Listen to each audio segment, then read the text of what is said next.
Dans le dernier chapitre de Mythe de Sisyphe, Albert Camus utilise la méthode grecque de Sisyphe pour illustrer sa philosophie de l'absurde.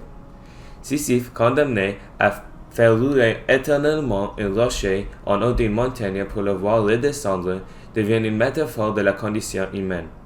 Camus se concentre sur le moment de prise de conscience de Sisyphe au cours de sa descente, arguant que cette prise de conscience de son destin est cruciale. Malgré la nature futile de sa tâche, la persévérance de Sisyphe est perçue comme une forme de révolte contre les dieux et son destin. Camus suggère qu'en acceptant son destin et sans s'abandonner au désespoir, Sisyphe remporte une sorte de victoire sur l'absurde. Le chapitre se termine par la célèbre affirmation selon laquelle il faut imaginer Sisyphe heureux, suggérant que l'acceptation de l'absence de sens de la vie peut conduire à forme de contentement ou même de bonheur. Dans cet extrait, Camus utilise plusieurs techniques d'écriture. Numéro 1. L'allégorie. Camus utilise la mythe de Sisyphe comme une allégorie de la condition humaine, permettant au lecteur de comprendre sa philosophie de l'absurde. Numéro 2. La narration à la troisième personne. L'histoire est racontée d'un point de vue extérieur, ce qui crée une distance et permet une réflexion plus objective. Numéro 3. L'imagerie. Des descriptions vivantes comme Sisyphe poussant son rocher créent une image mentale claire de la tâche absurde et répétitive. Numéro 4. Le symbolisme. Le roche et la montagne symbolisent les luttes quotidiennes de l'existence humaine. Numéro 5. La focalisation interne. Camus se concentre sur les pensées de Sisyphe pendant sa descente, ce qui permet au lecteur de comprendre sa conscience et sa révolte. En ajoutant l'ironie, l'idée que ses fils puissent être heureux dans sa tâche vitale crée une tension ironique qui souligne le message de Camus. Ensuite, la répétition. L'image de ses fils poussant externellement son rocher renforce l'idée de l'absurde et de la répétition dans la vie. Le paradoxe. L'affirmation que ses fils est heureux malgré sa punition crée un paradoxe qui invite à la réflexion. Puis, la conclusion provocante.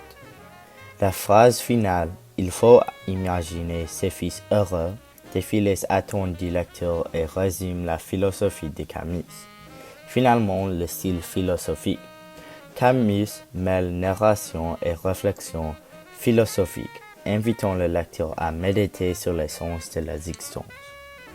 Ces techniques se combinent pour créer un texte puissant qui traduit efficacement la philosophie de l'absurde de Camus et invite le lecteur à réfléchir sur sa propre existence. C'est vraiment camusien.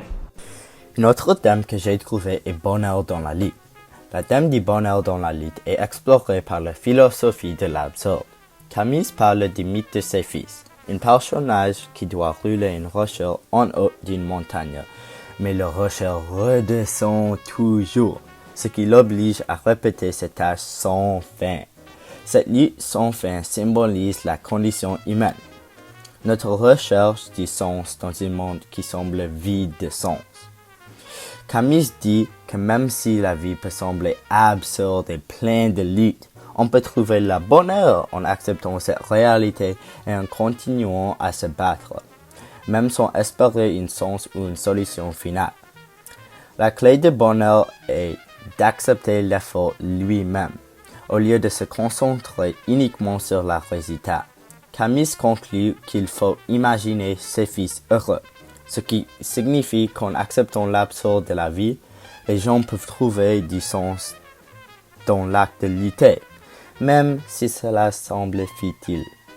En d'autres termes, le bonheur dans la lutte consiste à trouver une but dans la persévérance et à apprendre à apprécier le chemin, plutôt que d'être défié par le résultat. La lutte elle-même devient une source de liberté et de contentement.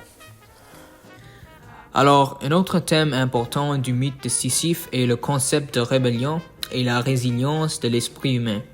Camus postule que reconnaître l'absurdité de l'existence ne conduit pas au nihilisme, mais inspire plutôt un profond acte de défi à son encontre.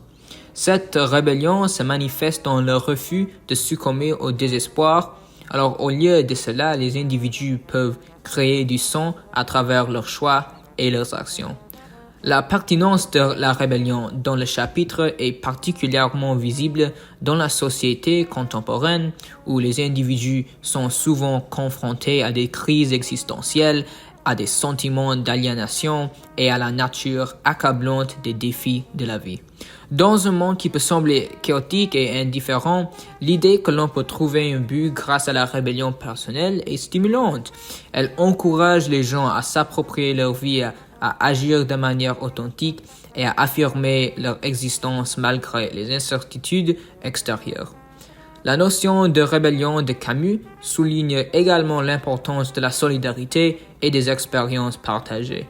Lorsque les individus affrontent ensemble l'absurde, ils peuvent nouer des liens et un sentiment de communauté. Ce défi collectif enrichit non seulement la vie personnelle, mais peut également inspirer un changement social. Ainsi, le thème de la rébellion dans le mythe de Sisyphe résonne profondément aujourd'hui, nous poussant à embrasser nos luttes, à tracer notre chemin et à affirmer notre humanité dans un monde souvent indifférent.